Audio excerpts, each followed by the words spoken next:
کر رہے ہیں بار بار کہ آرمی چیف اور اسٹیبلشمنٹ امریکہ کے پے رول پہ ہوتا ہے، کیا موجودہ اسٹیبلشمنٹ کی جانب سے بھی اعلان کیا جا چکا ہے؟ پے رول کی بات ہی کرتا ہوں. امریکہ اپنے انٹرسٹ کو لک آفٹر ان کے ذریعے کرتا ہے. اس وقت بھی کیا جا رہا ہے، کیا سمجھتے ہیں موجودہ سیٹ اپ؟ امریکہ کیوں لے آیا یار؟ امریکہ نے کیوں رجیم چینج کیا ہے؟ کیوں سارا کر رہا ہے پاکستان تباہ ہو رہا ہے؟ کیوں نہیں الیکشن کرا رہے؟ جو اسٹیبلشمنٹ کی نئی قیادت آئی ہے وہ بھی ابھی اسی، ہم نے کوئی چینج تو نہیں دیکھا ہے. یہ جو لیکس مکس کیا بتاتے ہیں آپ کو؟ روکنا چاہیے تھا نا. قرآن کہتا ہے کہ یہ اشاع فاحشہ اور حرام ہے. کسی کے عیب کو لوگوں کے سامنے لے کے جانا گناہ ہے، حرام ہے. شہباز شریف صاحب کہتے ہیں کہ علماء کرام اور مفتی حضرات کو چاہیے کہ وہ عمران خان کی جو گندی آڈیوز ہیں فحاش قسم کی اس پر مذمت کریں. جی اگر ایک سیکنڈ اجازت بھائی وہ شہباز شریف سے کہیں کہ وہ عائشہ احد ملک کا جس کا ایٹ اے ٹائم بیٹے کے ساتھ اور باپ کے ساتھ ایشو چل رہا ہے، جو نکاح میں اس کے تھی اور رنگ رلیاں اس کے ساتھ منا رہی تھی، پہلے اس کے اوپر علماء سے فتویٰ لے لے، پھر ہم اس کے اوپر بھی دیں گے. اتنی انفارمیشن میرے پاس نہیں ہے.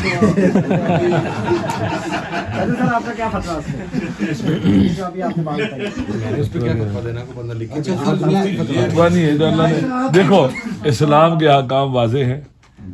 اگر آپ نے سب سے پہلے تو یہ کہ پاکستان میں ہر سیاستدان انکلوڈنگ می اسٹیبلشمنٹ کے ساتھ رابطے میں تھا اور اسٹیبلشمنٹ کے ساتھ رابطے میں رہتا ہے.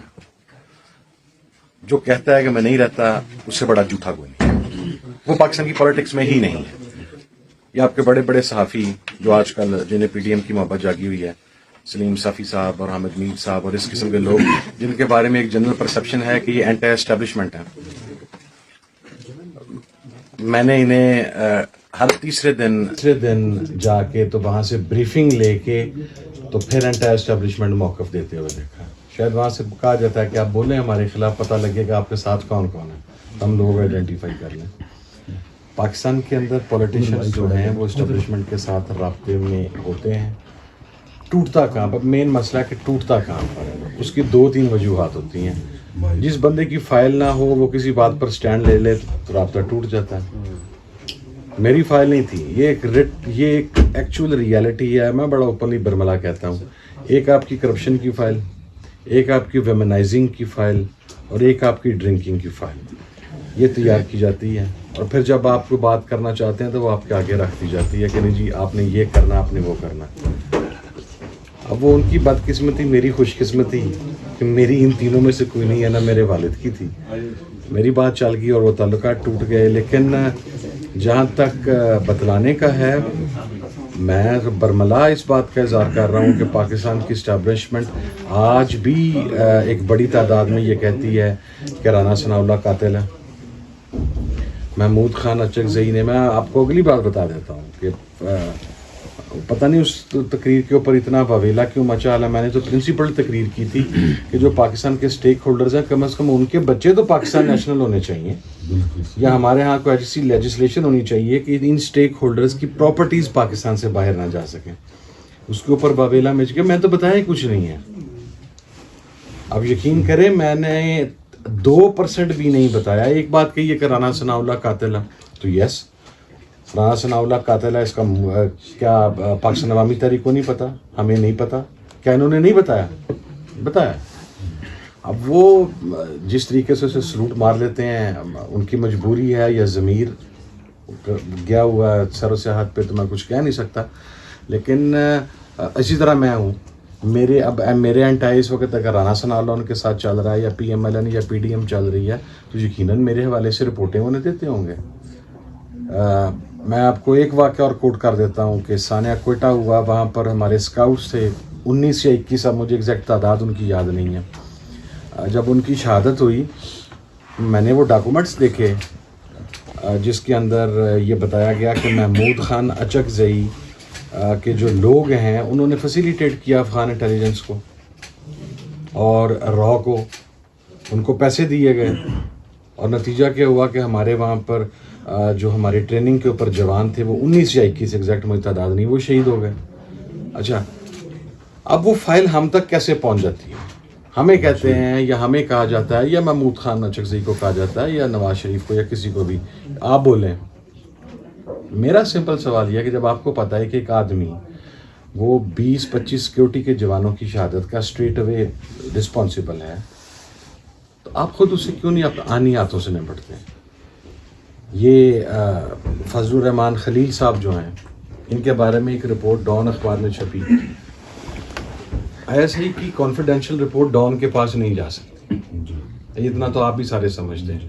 وہ چھپی کہ اسلام آباد کا ایک مدرسہ ہے جہاں پر سوسائڈ بامبر تیار کیے جاتے ہیں, اس کے اندر ان کے ٹیچرز کے نام آئیڈینٹیفائی کیے گئے, جو سوسائڈ بامبرز پکڑے گئے ان کے نام آئیڈینٹیفائی کیے گئے, اور یہ سارا کچھ کر لینے کے بعد آج وہ فضل الرحمان خلیل صاحب کن کے دسترخوان پر بیٹھ کے کھانا کھا رہے ہوتے ہیں, یا آپ اسلام آباد میں اکثر رہتے ہیں, جا کے چیک کر لیں. جی اپنے ہم نام کے سب کے مقصد ہے پاکستان کے اداروں کی میٹنگ کے اندر وہ موجود ہوتے ہیں. سیکٹیرین وائلنس ہوتا ہے پاکستان میں, تو ظاہر ہے وہ تمام جتنے مسالک کی بڑی شخصیات ہیں ان کو بلاتے ہیں. میرا تو میں بہت کلیئر ہوں, ان میں سے بہت سارے ملیٹنٹس ایسے تھے جن کے ساتھ میٹنگ کے اندر میں تو شیک ہینڈ بھی نہیں کرتا.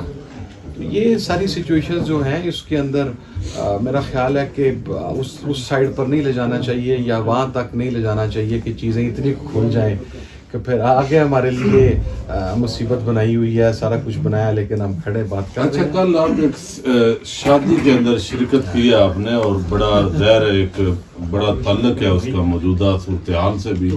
وہاں پہ آپ کو کیا سمیل آئی ہے تھوڑی سی, جو اس وقت سوچا جا رہا ہے, اور آگے پاکستان کا جو پولیٹیکل فیوچر ہے وہ کیا آپ کو محسوس ہو رہا ہے؟ دیکھیں, شادی کی بالکل آئی, میں وہاں پر گیا اور میں ذرا میری وہ تصویر چال اس لیے کی کہ میں نے منافقت سے کام نہیں لیا. میں نے تو ٹویٹر اکاؤنٹ پہ میری ٹیم نے straight away I guess I was the first one جس کی تصویر لگی وہاں پر. باقی بہت سارے پردہ نشین گئے ہیں جن کے نام شاید تھوڑے تھوڑے دنوں بعد پتہ لگ جائیں گے آپ کو. لیکن میں وہاں پر اس لیے گیا تھا کہ اولاً ایک آدمی نے اپنی خوشی میں شامل ہونے کے لیے آپ کو بلایا, اور جب وہ ڈی جی آئی تھے تو اس وقت میں قرآن بورڈ کا چیئرمین بھی تھا. سیکٹیرین وائلنس کے حوالہ سے گورنمنٹ لیول پہ پرائم منسٹر کی موجودگی میں میں نے بے تحاشا میٹنگز ان کے ساتھ اٹینڈ کی. تو غمی اور خوشی میں دشمنی اور شریکے نہیں ہوتے. اس کے لیے گیا, وہاں پر 3 ایلیمنٹس تھے, میں نے نادر بھائی کو بتایا. ایک تو فوجی طبقہ فکر تھا, وہ موجود تھا. دوسرا انٹائی عمران خان مجھے کو خاص ایسا نظر نہیں آیا, لیکن انٹائی جنرل باجوہ صاحب ایک پورا بہرحال بلاک موجود تھا, اور ایک ان کا پرو بلاک موجود تھا. اچھے ماحول میں ہوئی, لیکن ٹینشن تھی, ایک دوسرے سے اوائڈنگ سچویشن تھی. جو جس سے مخالف تھا وہ اسے شیک ہینڈ نہیں کرنا چاہتا تھا. بیسیکلی وہ جو کانٹیکٹ تھا ان کا جنرل فیض کے ساتھ, وہ وہاں پر ان کی خوشی میں شریک ضرور ہونے گئے تھے, لیکن وہ ایک سوشل ایونٹ اس لحاظ سے اس طرح نہیں بن سکا کہ بہت ساری شخصیات اندر نہیں آئیں. پھر گیدرنگ بہت میسو تھی. اور جہاں تک پالیٹکس کا تعلق ہے, نہ اسٹیبلشمنٹ نے پہلے کو مقصد ہے ہاتھ اٹھایا, تو نہ ابھی ہاتھ اٹھا. ہاتھ پورا ٹکا کے ہے, ایجنڈا بھی وہی ہے, اور پلان بھی باجوہ صاحب والا ہی ہے. سر اب یہ جو کہا جا رہا ہے کہ فیض حمید اور جنرل باجوہ ایک ہی سکے کے 2 رخ تھے, آپ کہتے ہیں میں نے ان کے ساتھ کام کیا, ساروں نے کیا جی, تو آپ کیا کہتے ہیں کہ دونوں نہیں, میرا سوال یہ ہے کہ جب میں نے تقریر کی, ابھی میرے بھائی نے کہا میں پہلا بندہ تھا پاکستان میں جس دن کے جناب باجوہ صاحب گئے ہیں, میں نے ایک ورڈ نہیں کہا ان کے بارے میں, میں نہیں کہوں گا.